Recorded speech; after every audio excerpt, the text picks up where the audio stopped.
Ocorrida em meados de 1720, a sedição de Vila Rica é um dos acontecimentos históricos de Minas Gerais, dos mais importantes da nossa terra.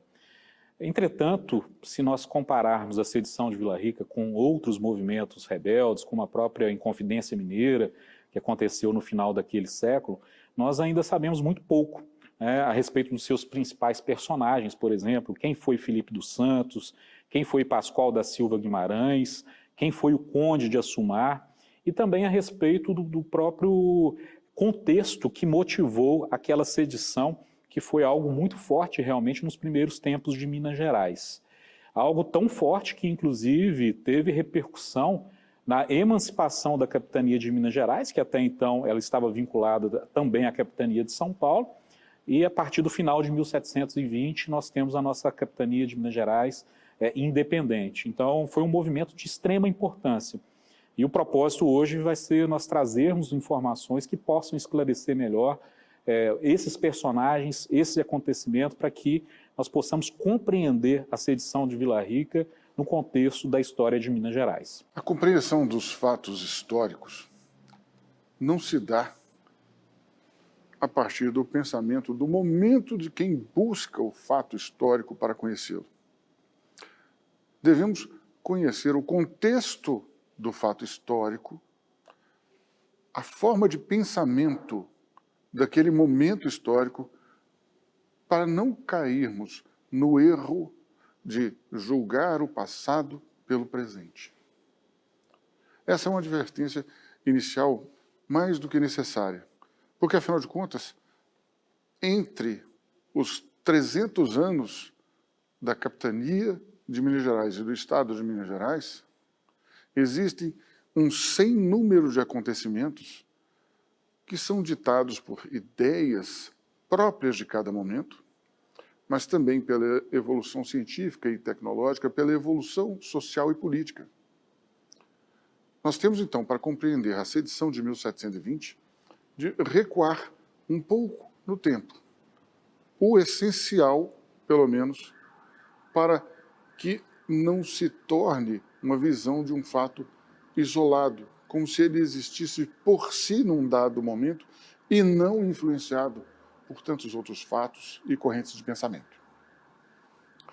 Pois bem, nessa perspectiva, né, nós temos que pensar qual era a realidade geográfica, demográfica, linguística, qual era a realidade religiosa, a autoridade constituída, como alguém de Portugal chegava aqui, neste local, a que riscos estava submetido, qual o caráter dessa pessoa e o que ela encontrava aqui para se estabelecer e viver.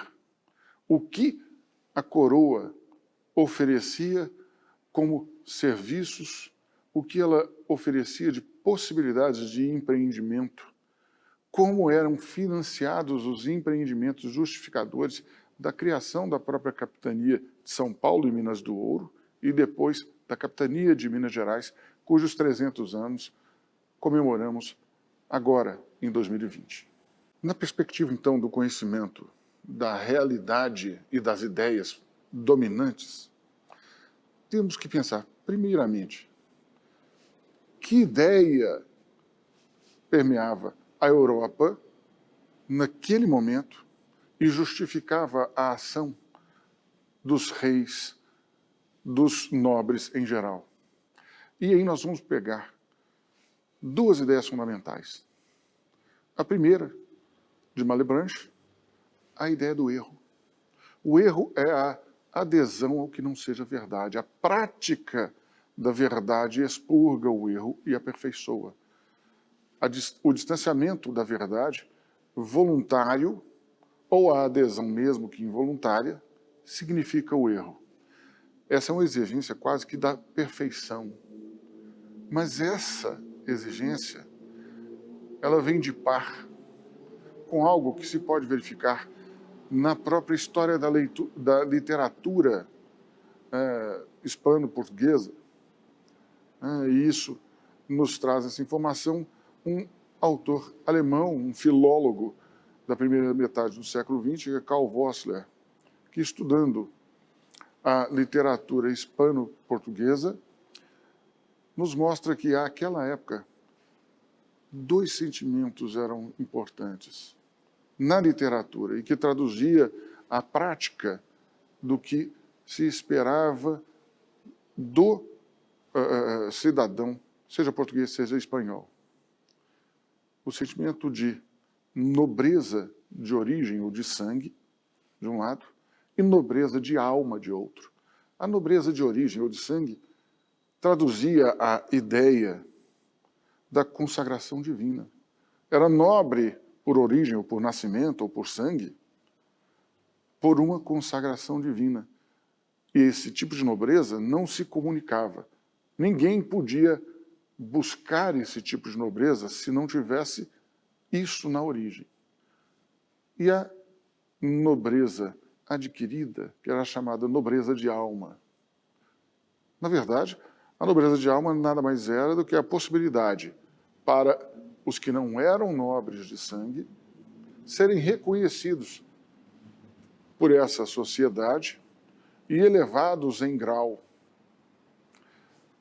Essas duas formas de nobreza, então, uma específica e exclusiva, a outra que podia ser alcançada por todos, essas duas formas de nobreza permeavam a literatura e mostravam, justificando também, a conduta da nobreza de sangue. Afinal de contas, com ela estava a verdade. Com ela estava a verdade de Deus, sua própria origem, sua própria chancela. E era necessário aderir a isto. Colocadas essas duas questões, né, seja do pensamento de Malebranche, seja da identidade de pensamento na literatura, nós temos que pensar em alguém que ousasse sair de Portugal, que estava no centro da civilização, para o interior da colônia, um interior protegido por montanhas, de dificílimo acesso, para onde se encaminhar significava enfrentar animais ferozes, doenças desconhecidas, tribos indígenas, potencialmente algumas até canibais. Toda uma série de mitos fantásticos, de animais fantásticos. Tudo o que significava, então, a possibilidade da morte iminente e cruel. Mas também significava vir para um lugar onde não havia lei, não havia rei e não havia o Senhor Deus dos cristãos. Portanto, significava vir para um lugar onde o erro era predominante. Significava potencialmente aderir ao erro e distanciar-se da verdade. Seria necessário, em vindo para cá, trazer também a verdade do Deus cristão. Ora, nós começamos a compor uma ideia do que seria Minas Gerais ao início do século XVIII. Vindo para cá, uma avalanche de portugueses, mas tão grande era o fluxo que, em 1720, o rei de Portugal chegou a proibir a emigração da metrópole para a colônia, por despovoamento de Portugal. Tanto chamava a atenção o mineral produzido aqui, nessa região. E atraía não só a gente de Portugal, mas de todas as regiões da colônia. O despovoamento era não só de Portugal, mas de outras regiões da colônia, o que colocava em alto risco a soberania da coroa portuguesa. Era necessário ser, portanto, autenticamente o que se poderia chamar de um bravo. Mas um bravo não significa aquela imagem dos livros didáticos de um português de grande porte, todo paramentado, botas, roupas acolchoadas, espadas, mosquetes. Não. Mosquetes demorava mais de 1 minuto para municiar. Isso significaria já ter levado 30 flechadas. Então, não era uma coisa boa. Botas significava o apodrecimento literal dos pés por conta da umidade. Muito paramento significava desidratação. Na verdade, os bandeirantes, esses homens de espírito aventureiro que ingressavam a partir de São Paulo pelo nosso território, eles não eram nem tão grandes fisicamente, nem tão fortes fisicamente, eles eram resistentes. Eles não andavam paramentados, andavam descalços, expostos, roupas leves. O arco e flecha era muito mais a preferência do que o mosquete. Enfim, eles tinham de viver as bandeiras como era possível para poder ingressar num terreno ignoto. E isso significava o quê? Fazer aliados entre as tribos indígenas e combater os inimigos das tribos aliadas. Significava prear ou escravizar indígenas e submetê-los a um regime que para nós hoje é cruel, é degradante. E tudo isso para vir para a região das Minas à busca de ouro. Isso também tem uma outra conotação, porque o português não era especializado em mineração. Ele entendia de muitas coisas, mas a mineração, quem entendia era o escravo-mina, trazido da costa africana. Havia uma convivência triste, sim, senhor e escravos, é evidente que não pode ser uma convivência feliz, mas para a finalidade da exploração proposta pela coroa à sua colônia, era indispensável. Tinha-se uma situação de miséria geral. A grande fome de 1701 é exemplo disso. Pessoas que, como se dizia na época, morriam de inanição sentadas num barril de ouro, ouro em pó. Tudo aqui se comprava com ouro. Havia muita escassa formação de cidades, pouco mais do que um ajuntamento, mas havia cobrança de impostos. Para quem vinha para esse território, no mais das vezes, financiando a si próprio e financiando a sua atividade. A cobrança de impostos, o que mais se fala é do quinto, que seria instituído com as casas de fundição em 1720, a cobrança de impostos era muito maior do que isso. Afinal de contas, estava no século XVIII interditado o relacionamento com Salvador, a estrada para a Bahia fechada, era obrigado ou obrigatório o relacionamento com o Rio de Janeiro e comprava-se no Rio de Janeiro o que era produzido na metrópole, pois era proibido ter indústria, e se pagavam impostos durante todo o caminho, nas passagens de rio, pagavam-se dízimos, pagavam-se muitos impostos de algo que eventualmente poderia ser produzido aqui, se a indústria não fosse proibida. Nisso, então, ocorria um encarecimento. Um produto adquirido no Rio de Janeiro por 10, chegava aqui por 100, 110. Era uma multiplicação enorme. E tudo feito com base em troca por ouro. Tudo extremamente caro. Ora, essa situação de sem lei, sem rei e sem o Senhor Deus dos cristãos, significava uma situação de pavor. Por quê? Se a sociedade estava mal constituída, ou mal se constituía, saindo do que se chamaria de trevas do barbarismo no final do século XVII para início do século XVIII, para a pretensão de civilização ocidental ainda no próprio século XVIII, ou seja, menos de 100 anos para fazer o que na Europa demorou-se mais de 1000 anos, isso tudo teria consequências.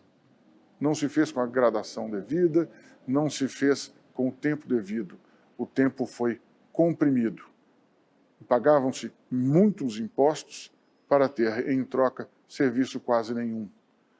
E os serviços públicos e os comércios eram autorizados apenas aos portugueses. A população local não tinha maiores possibilidades de ascensão. Isso tudo provoca um sentimento de revolta que vai para muito além da simples questão do quinto do ouro. Há todo um processo, né, que justifica as revoltas. E a chegada do Conde de Assumar como governador da capitania de São Paulo e Minas do Ouro traz um marco. Por quê? Porque se tratava de um militar cuja ideia era de superioridade e de massacre de tudo quanto inferior a ele se opusesse. E assim ele fez. E aqui em Minas Gerais, a situação estabelecida quanto a cargos e funções foi inteiramente modificada. E houve rebaixamento social dos aqui estabelecidos para a chegada e assunção das mesmas funções por portugueses da preferência do governador Conde de Assumar. Tudo isso contrariou não só interesses, mas também direitos. E numa sociedade em que a justiça era pouco mais ou pouco diferenciada da injustiça cotidiana, e Antonil falava que o que mais ocorriam aqui eram roubo de gado e homicídios sem apuração, numa sociedade assim, ainda chegar um governante prometendo e realizando, forçando e condenando a degradação social, não poderia resultar em algo muito diverso de uma revolta ampla e fundamentada. Sob o ponto de vista de contexto fático de Minas Gerais, naquela época, a gente precisa dar um passo atrás para voltarmos à época da descoberta do ouro. O ouro foi descoberto em Minas Gerais na última década do século XVII, por volta de 1694, alguns registros indicam 1696, e a descoberta do ouro foi a principal mola propulsora de todo o povoamento de Minas Gerais, à época, que estava vinculado inicialmente ao Rio de Janeiro, e que propiciou o aporte e a chegada de milhares de pessoas de todas as partes do nosso país. Nós temos registros de baianos, pernambucanos chegando a Minas Gerais e, da mesma forma, portugueses vindo tanto de Portugal continental, sobretudo da região do Minho, que fica no norte de Portugal, e também das ilhas. Quando eu falo ilhas, sobretudo o arquipélago dos Açores e Ilha da Madeira. Então, nós começamos a ter um afluxo populacional numa terra em que as estruturas administrativas simplesmente inexistiam. Nós não tínhamos aqui ainda estabelecidas as vilas, as primeiras vilas, nós não tínhamos uma jurisdição eficaz. Então, a chegada de milhares de pessoas num território totalmente sem autoridades propiciou o surgimento de muitos embates e de muitos problemas de ordem social, inclusive criminalidade. Nos primeiros anos do século XVIII, quando começou já a se consolidar algumas estruturas sociais, nós tivemos um embate terrível, que foi entre os chamados emboabas, que eram os portugueses, e os paulistas. Então, o grosso da população de Minas Gerais naquela primeira década do século XVIII estava constituída, sobretudo, pelos portugueses e pelos paulistas. Agora, qual que era a origem, qual que era o grau social e econômico dessas pessoas? Eram pessoas absolutamente rudes, singelas.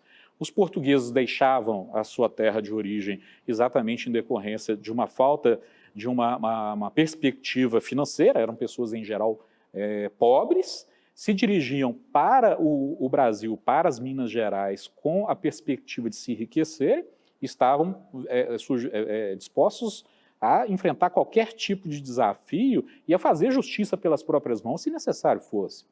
Por outro lado, nós tínhamos os paulistas, que eram pessoas absolutamente destemidas, que falavam inclusive a língua indígena. Por que em Minas Gerais nós temos os primeiros arraiais todos com designação indígena, como Ayuruoca, no sul de Minas, como Itaverava, aqui já na região de Ouro Preto, como Ivituruí, que é o nome antigo de Cerro Frio, porque as designações eram dadas pelos primeiros paulistas que aqui chegavam, que falavam língua indígena. E, na verdade, os primeiros guias dos paulistas eram os índios. E não havia abertura de estrada para se entrar em Minas. Na verdade, os bandeirantes seguiam por antigas trilhas milenares que já eram utilizadas pelos indígenas. Então, quando nós começamos a ter um embate de interesses entre os paulistas, que se julgavam e foram, de fato, os primeiros descobridores do ouro em Minas Gerais, com a chegada dos portugueses, que começaram, como o desembargador Bruno já indicou, a ocupar cargos importantes na administração, a gente começa a ter um entrechoque muito grande, e aí surge a Guerra dos Emboabas, entre 1708 e 1709, com muitos mortos, um enfrentamento muito grande. E isso implicou a necessidade de nós fortalecermos as estruturas administrativas para que nós pudéssemos ter um maior controle daquela população cada vez maior que residia no território de Minas Gerais. Surge, então, a capitania de São Paulo e Minas do Ouro. Nós ainda não falávamos em Minas Gerais. Minas Gerais vai surgir só a partir da descoberta do diamante, que se deu por volta de 1722. E aí nós temos as Minas do Ouro e dos Diamantes. A partir de então, nós temos a designação das Minas Gerais. E com a criação da capitania de Minas do Ouro, de São Paulo e Minas do Ouro, o seu governo, a sua estrutura, o governador se estabelece onde? Aqui em Minas. Em Ouro Preto? Não, em Mariana. Por isso que Mariana é considerada a primeira capital de Minas Gerais. Então nós começamos a ter uma estruturação de uma organização administrativa com núcleos da área judicial e núcleos da área tanto legislativa quanto executiva a partir de 1711, com a criação e a instalação das primeiras vilas e com as câmaras municipais. As câmaras municipais, naquela época, do início do 18, elas reuniam praticamente as três funções no Estado, porque elas legislavam, os chamados senadores da Câmara, que editavam normas, elas executavam, então, por exemplo, a aferição dos sistemas de pesos e medidas. Isso era feito pela Câmara, existia fiscais, que eram os oficiais da Câmara, que faziam essa fiscalização. E aplicavam multas muito severas a quem descumprissem, aqueles que descumpriam, melhor dizendo, as ordenações das câmaras.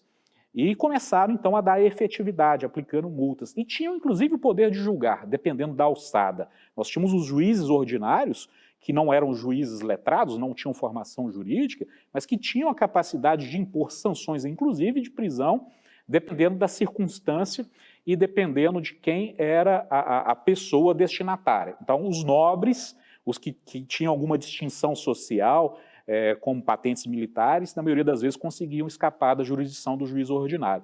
Mas os escravos, os comerciantes, na maioria das vezes estavam sujeitos a essa jurisdição e poderiam ser, inclusive, presos. Então, nós começamos a ter essa estruturação, as câmaras exercendo as três funções. E com a chegada do Conde de Assumar em Minas Gerais, ele subiu para as Minas no segundo semestre de 1717, ele trouxe várias ordens do governo português no sentido de que outras medidas fossem implementadas para melhorar a gestão das Minas Gerais. E em 1719, uma ordem do rei impunha ao Conde de Assumar que ele instalasse em Minas Gerais até julho do ano seguinte, então, portanto, até julho de 1720, as casas de fundição em Minas Gerais. Como que funcionava a circulação do ouro à época? o ouro poderia circular livremente, seja em grãos, seja em pó. Só que essa circulação livre dificultava muito a arrecadação dos impostos e muito a chance de sonegação e extravio do ouro. Então, o rei de Portugal determina a criação das casas de fundição para quê? Para que esse ouro em pó fosse fundido e ele poderia circular a partir de então somente por meio de barras fundidas e no momento dessa fundição seria arrecadado o quinto. Então, a gente teria um controle maior no que diz respeito à arrecadação. E isso gera uma insatisfação enorme. Como eu disse, o grosso da população que nós tínhamos naquela época eram de portugueses rudes, de paulistas rudes, e que estavam acostumados desde 1694 a viverem numa terra sem lei.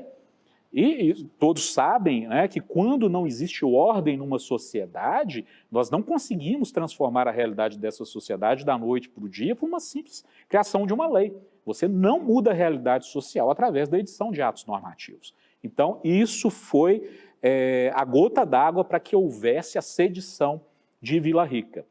Por quê? Os principais comerciantes que traziam os produtos do Rio de Janeiro, e aí a figura de Pascoal da Silva Guimarães ganha um realce muito grande. O Pascoal, ele chega no Brasil nos primeiros anos do século XVIII, ele se casa no Rio de Janeiro com a filha de um servidor público e comerciante e começa a fazer o comércio do Rio com as Minas Gerais, ganhando altas somas, sobretudo através do transporte de manufaturas e do sal, que nós não tínhamos aqui. Alcançando uma situação econômica muito importante, ele adquire as lavras do hoje chamado Morro da Queimada, que à época era chamada Morro de Ouro Podre. O Pascoal, então, adquire as principais minas de ouro preto e funda ali um verdadeiro arraial que estava submetido à sua ordem. Ele tinha uma capela dedicada a Nossa Senhora da Penha de França, ele tinha o próprio padre do seu arraial e, em Vila Rica, quem estava sediado com seus estabelecimentos comerciais, os negros que comercializavam cachaça, as negras quitandeiras que comercializavam, se estivessem no território do Pascoal, eles não pagavam impostos. Então, é como se nós tivéssemos uma administração paralela.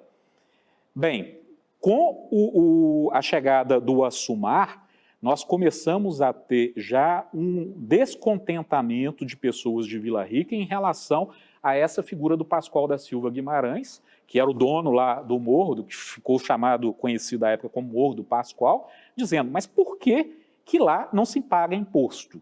Está havendo uma concorrência desleal, porque nós aqui embaixo, nós pagamos.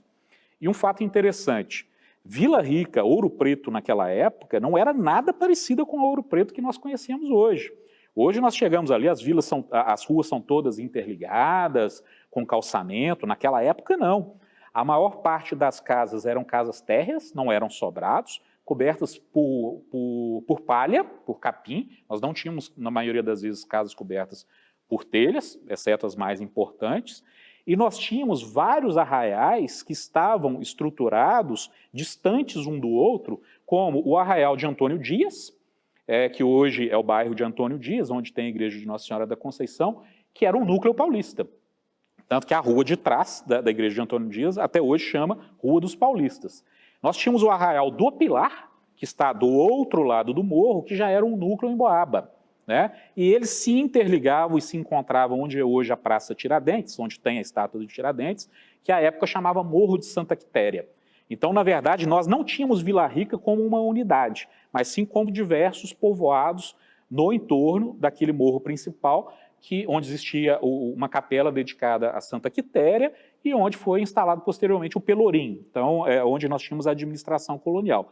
E nós tínhamos no alto do morro aquilo que, na verdade, abastecia de recursos os outros povoados, principalmente o de Antônio Dias e o do Pilar, porque Ouro Preto, tudo aquilo que nós temos ali, como as igrejas, como o Museu da Inconfidência, que é a antiga Casa da Câmara e Cadeia, o Palácio dos Governadores, aquilo é consequência do ouro que era retirado pelos escravos lá no alto do morro, sobretudo. Então, o que nós temos no Ouro Preto de baixo é consequência daquilo, das atividades econômicas que aconteciam no Ouro Preto de cima, no morro. Pois bem, mas resgatando então a sedição de Vila Rica, nós começamos a ter esse descontentamento muito grande, a ameaça da instalação das casas de fundição, ela fica muito premente, porque o Conde de Assumar disse que, de fato, elas seriam instaladas na data prevista, que era na segunda quinzena de julho de 1720. Então, no dia 28 de junho, mais ou menos um mês antes da data limite, as pessoas se rebelam. O Pascoal da Silva Guimarães, que era o grande potentado, que era inclusive mestre de campo, que era uma patente militar, ele consegue fazer com que do seu morro saíssem centenas de escravos encapuzados, armados, com tochas à noite. Eles se dirigem à casa do ouvidor de Vila Rica, Dr. Martim Vieira, e simplesmente depredam a casa toda, inclusive rasgando e colocando fogo nos livros. Então aquilo foi um atentado contra a administração pública colonial, algo impensável naquela época. E dizem o seguinte: nós não aceitamos isso de forma alguma. Eles se dirigem para a Vila do Carmo, que é hoje Mariana, cercam o palácio do Conde de Assumar e exigem uma série de compromissos para que a sedição acabasse, inclusive com o perdão de todos ao final. O Conde de Assumar, de maneira muito estratégica, o desembargador Bruno já trouxe bem isso, ele era um militar que inclusive lutou em guerras na Europa antes dele se transferir para a colônia. Ele aceita tudo aquilo de maneira tranquila, faz uma espécie de um simulacro de um acordo, assina, e com isso a sedição se arrefece um pouco, né? Nós paramos de ter os ataques em Vila Rica. Mas o Assumar fez isso simplesmente para ganhar tempo, se estruturou, ele mandou cartas para os homens de confiança do interior de Minas Gerais, para que se dirigissem para Mariana com os seus escravos armados. Então, ele com mais de 1.000 homens, na primeira semana de julho de 1720, ele sobe de Mariana para Ouro Preto, prende todos os cabeças do movimento, dentre eles o Pascoal da Silva Guimarães. Eles são degradados, são mandados para o Rio de Janeiro e posteriormente remetidos para Portugal, para julgamento. Eram homens nobres, né? Entretanto, nós temos os remanescentes, e aí que entra a figura de Filipe dos Santos. Filipe dos Santos, tomando conhecimento dessa prisão, o que ele faz? Ele deixa Vila Rica, ele se dirige para Cachoeira do Campo, que hoje é um distrito de Ouro Preto, e ali tenta regimentar a resistência para fazer frente ao Conde de Assumar. Entretanto, ele não consegue arregimentar, ele é preso por uma guarnição dos dragões que foi encaminhada pelo Conde de Assumar e é trazido para julgamento em Vila Rica. Enquanto isso, o Conde de Assumar determina que todo o Morro do Pascoal da Silva Guimarães, ou Morro do Ouro Podre, que até então esse era o nome, e fosse incendiado. Então a casa de Pascoal da Silva Guimarães, que era uma casa grande, com capela, com comércio, foi totalmente incendiada, e todos os comércios que não pagavam impostos também. Então o problema da jurisdição privada, do poder paralelo, é encerrado com esse morro, com esse incêndio do morro. E a partir daí nós vamos ter a designação, e isso infelizmente nós temos um autor muito renomado, mas que era muito apaixonado contra a sedição de Vila Rica, e falou que Morro da Queimada sempre foi uma invenção dos historiadores. Mas na verdade não. Nós temos documentos do século XVIII, logo depois de 1720, já fazendo menção ao Morro da Queimada. E tem esse nome pelo fato do Conde de Assumar ter determinado, de fato, e como o fez, um incêndio total que aniquilou com o arraial de Pascoal da Silva, ou o arraial do Ouro Podre. Enquanto isso, Filipe dos Santos é trazido preso para Vila Rica, ele estava em Cachoeira do Campo, e é submetido a julgamento. Um julgamento que não poderia acontecer de forma alguma se houvesse observância da legislação da época. À época nós tínhamos como vigentes no nosso território a legislação portuguesa, obviamente, e à época eram as ordenações filipinas. E era terminantemente vedado que você impusesse a pena de morte a um cidadão livre, e o Filipe dos Santos era um português, era um comerciante. Ele nasceu em 1678, na freguesia de Alcabideche, que pertence a Cascais, que hoje está situado na Grande Lisboa. Ele tinha 42 anos, portanto, era um homem maduro. Era um comerciante, era um tropeiro. Ele tinha uma casa coberta de telhas, e isso já é indicativo de uma posição social elevada para a época, ao lado da igreja de Antônio Dias. Então ele morava no bairro, na verdade, dos paulistas, conquanto fosse português.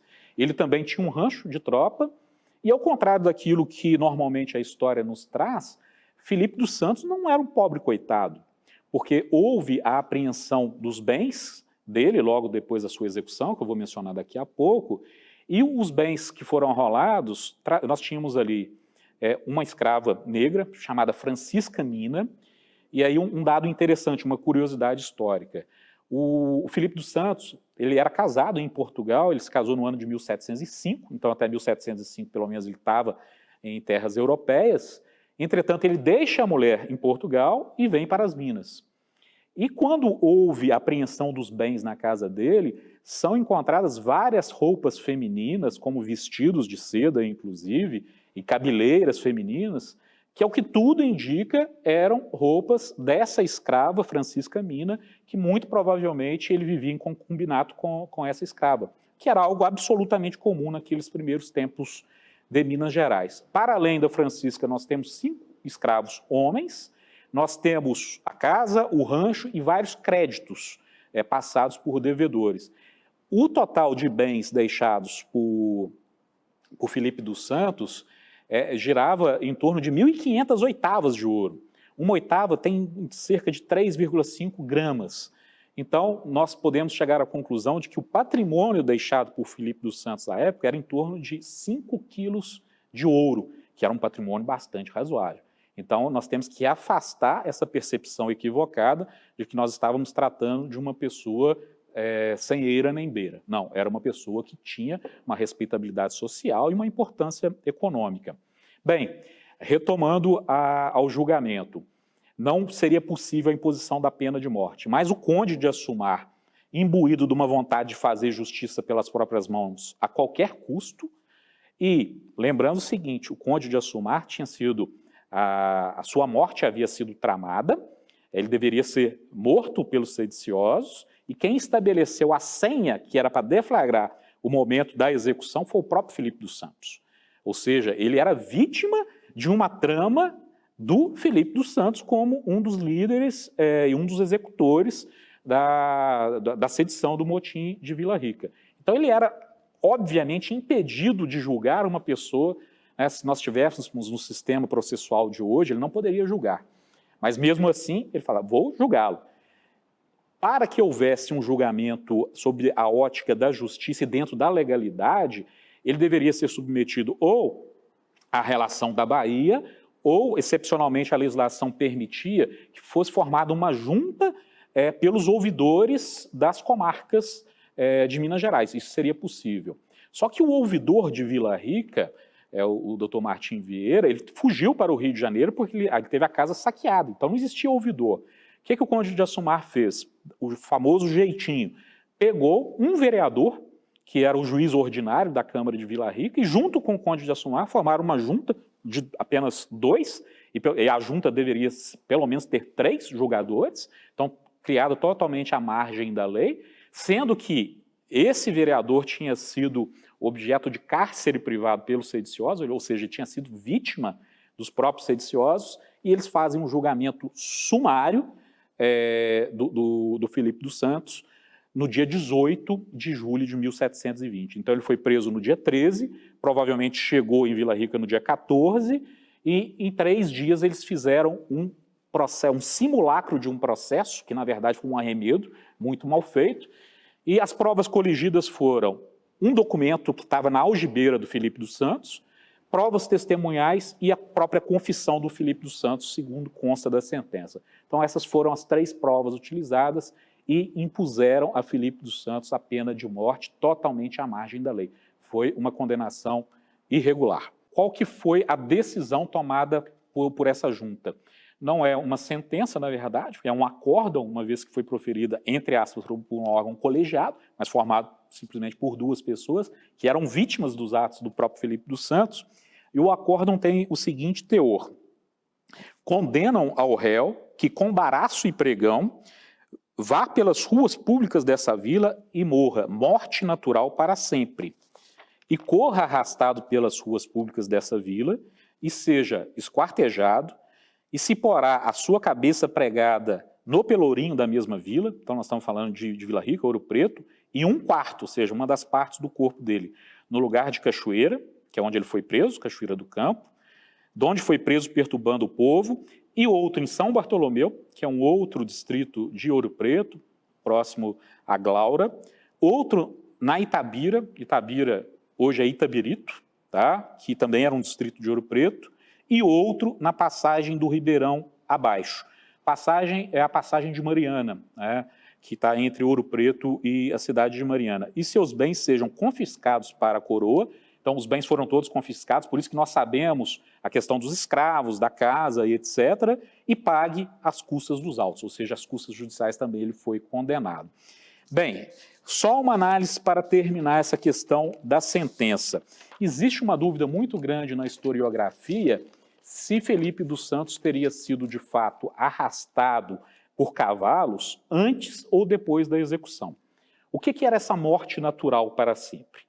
De acordo com as ordenações filipinas, a morte natural era a morte por enforcamento. Essa era a morte natural. E nós tínhamos a morte natural para sempre e nós tínhamos a morte cruel para sempre. A morte cruel, ao contrário da morte natural, ela era precedida de torturas, que você poderia ter mutilação do corpo e etc. Como a pena imposta foi a pena de morte natural, provavelmente, se a sentença foi cumprida, o arrastamento do corpo do Felipe dos Santos se deu após a sua execução, após o enforcamento. O que significa o para sempre? Você tinha a morte natural, em que a pessoa era executada através do enforcamento, mas a Irmandade da Misericórdia poderia pegar o corpo e dar sepultura. Então, essa era a morte natural. Já a morte natural para sempre, que foi imposta ao Felipe dos Santos, não permitia o sepultamento dos restos mortais. Por isso que chama para sempre, ela teria que ficar exposta até que o tempo consumisse todos os seus restos mortais. Então, o que ocorreu com Felipe dos Santos foi, pelo que está na decisão judicial, foi a morte natural para sempre. Então, portanto, diante dos aspectos jurídicos, se houve o arrastamento do corpo, e pelos documentos, de fato, isso ocorreu, amarrado em 4 cavalos, como consta na tradição oral, provavelmente foi para arrastar os quartos do Felipe dos Santos, as pernas e os braços, para cada um desses pontos onde os seus restos ficaram expostos, à semelhança do que aconteceu com Tiradentes alguns anos depois, né? Então, os aspectos jurídicos são muito interessantes, principalmente se nós compararmos com o sistema jurídico atual, em que nós temos o contraditório, que não houve, que nós temos a ampla defesa, que não houve, em que a pena deve ser proporcional, que também não houve, né? Então, essa era a justiça de Minas Gerais no ano de 1720. O que se vê, portanto, é que Felipe dos Santos não era nobre por origem ou por sangue, não era nobre de alma, mas era um homem remediado. Estava longe de ser o mais rico, mas estava longe de ser um miserável. Isso o colocava numa situação de ser o exemplo, pois ele era identificado com o grande público, com o grande povo. Já que os demais, muito mais fortes, foram encaminhados a julgamento fora de Vila Rica, foram para Portugal, ele foi supliciado ali mesmo, para servir de exemplo, quando, na verdade, deveria ter sido encaminhado à relação de Salvador, já que não havia condição de formação da junta. E em Salvador, por quê? Se estava impedido o comércio com Salvador, Salvador, naquele instante, era a única relação no Brasil. A relação era uma espécie de tribunal de justiça, se podemos dizer assim, instalado na colônia, de onde caberia recurso para a metrópole. Somente décadas mais tarde seria instalada a segunda relação do Brasil no Rio de Janeiro. Pois bem, a forma de execução, e há alguma controvérsia nisso, como o Dr. Marcos Paulo bem situou, mas a forma de execução indicava que ele foi tratado como homem vil, o homem de baixa extração. Essa foi a forma de tratamento que ele recebeu. E a execução, bem diferente do que se possa imaginar, com um carrasco profissional, servidor público da coroa, no todo o século XVIII, a execução nunca se deu por profissionais servidores públicos. Na verdade, se dava normalmente por um escravo condenado. O escravo condenado tinha esse trabalho e tinha percepção de valores pelo trabalho que executava. Era muito curioso isso. Mas isso está muito bem documentado. Então, escravos condenados eram utilizados como carrasco e a execução era, portanto, em forma privada, não era por agente público, né? O que era ainda mais degradante, né? Ora, os mais fortes não foram julgados nem na colônia, ele não foi para a relação de Salvador, foi julgado em Vila Rica por uma junta que não passava de ficção, já que a junta era composta supostamente por duas vítimas, e uma vítima submetida à outra, portanto era a vontade de um só, e essa situação toda mostra o quê? Não houve aquilo que se chama de justiça, pois as formalidades previstas nas ordenações vigentes foram integralmente desobedecidas. E o conde de Assumar, por mais de 10 anos, teve que se justificar com a metrópole, pois o que ele praticou não poderia ter sido. E, evidentemente, ele se escudou na necessidade da ordem para salvaguardar a coroa da agressão de um não nobre, de um homem vil. Não resta dúvida da responsabilidade criminal de Felipe dos Santos, isso é indiscutível. À época, você não poderia, de forma alguma, levantar sua voz contra o rei. Isso era o crime de lesa majestade. Então, nós não discutimos a respeito da ocorrência de um delito com contornos criminais, isso é óbvio. Entretanto, o que chama a atenção é o atropelo para a imposição da pena sem que fossem obedecidos, né? Nós não tínhamos naquela época na legislação maiores princípios que assegurassem a defesa, mas nós tínhamos formalidades que eram essenciais. E, ao contrário do que aconteceu com o julgamento dos inconfidentes no final daquele século, os inconfidentes pelo menos tiveram um advogado formado, né, que fez a defesa, houve possibilidade de recurso. No caso do Felipe dos Santos, nada disso foi assegurado, e a legislação era exatamente a mesma. Então, se muitos afirmam que o julgamento dos inconfidentes foi um julgamento injusto, se nós formos fazer uma comparação com o julgamento do Felipe dos Santos, foi muito mais injusto.